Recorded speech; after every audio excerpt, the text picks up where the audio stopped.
Les piliers de la terre, de Ken Follett, lu par Patrick Descamps.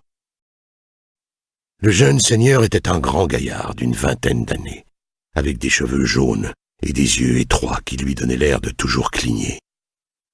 Il portait une courte tunique noire, des hauts de chausses noires aussi, et des chaussures de cuir dont les lacets se croisaient jusqu'aux genoux. Vissé sur sa selle, il ne semblait nullement ému de l'incident. Ce jeune imbécile ne sait même pas ce qu'il a fait, se dit Tom amèrement. Que j'aimerais lui tordre le cou. William arrêta sa monture devant le tas de bois et regarda les bâtisseurs. « Qui commande ici ?» demanda-t-il. Tom s'approcha du cheval et le prit par la bride. « C'est moi, le maître bâtisseur, » dit-il d'un ton crispé. « Mon nom est Tom. »« Cette maison ne sert plus à rien, » dit William. « Renvoie tes hommes. » C'était exactement ce que Tom redoutait. Mais il se cramponnait à l'espoir que William était simplement impétueux et que l'on pourrait le persuader de changer d'avis. Au prix d'un grand effort, il répondit d'un ton calme. « Mais il y a déjà tant de travail de fait. Pourquoi gaspiller ce que vous avez dépensé? Vous aurez besoin de cette maison un jour. »« Je ne te demande pas comment gérer mes affaires, Tom le bâtisseur, » dit William. « Vous êtes tous renvoyés !» Il tira sur les rênes, mais Tom tenait la bride. « Lâche mon cheval !» cria William d'un ton menaçant. Tom avala sa salive. William s'apprêtait à éperonner son cheval. Tom tira de sa poche le croûton de pain restant de son déjeuner, le montra au cheval qui baissa la tête et le croqua. « Il y a encore des choses à régler avant que vous partiez, monseigneur, » dit Tom doucement. « Lâche mon cheval !» répéta William, « ou je te fais sauter la tête !» Tom le regarda dans les yeux, essayant de ne pas montrer sa peur. Il était plus fort que William, mais cela ne servait à rien si celui-ci dégainait son épée.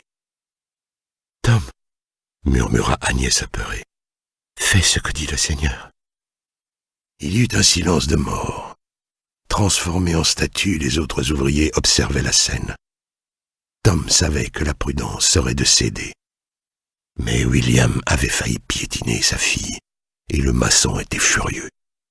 Aussi le cœur battant reprit-il, « Il faut nous payer. » William poussa sa monture, mais Tom tenait solidement la bride et le cheval n'obéit pas, cherchant encore du pain dans la poche du tablier de Tom. « Allez demander vos gages à mon père !» lança William excédé. Tom entendit le charpentier répondre d'une voix blanche. « C'est ce que nous allons faire, monseigneur, merci beaucoup. »« Misérable lâche, » pensa Tom. Mais lui-même tremblait. Il se força néanmoins à dire « Si vous voulez nous congédier, il faut nous payer selon la coutume.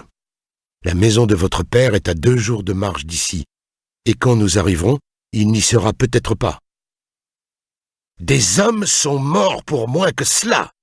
dit William, les joues rouges de colère. Du coin de l'œil, Tom vit l'écuyer poser la main sur le pommeau de son épée. Il savait qu'il devait renoncer maintenant, mais une colère obstinée lui nouait le ventre, et si effrayé qu'il fût, il ne se décidait pas à lâcher la bride. « Payez-nous d'abord, et tuez-moi ensuite, » lança-t-il. « Peut-être que l'on vous pendra pour cela, peut-être pas, mais vous mourrez tôt ou tard.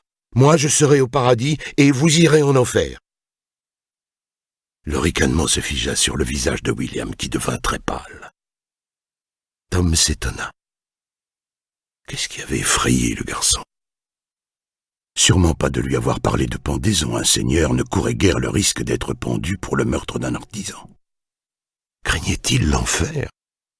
Ils se dévisagèrent quelques instants.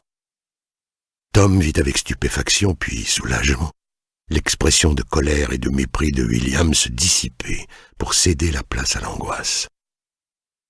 Le jeune homme prit une bourse de cuir à sa ceinture et la lança à son écuyer en disant « Paye-les !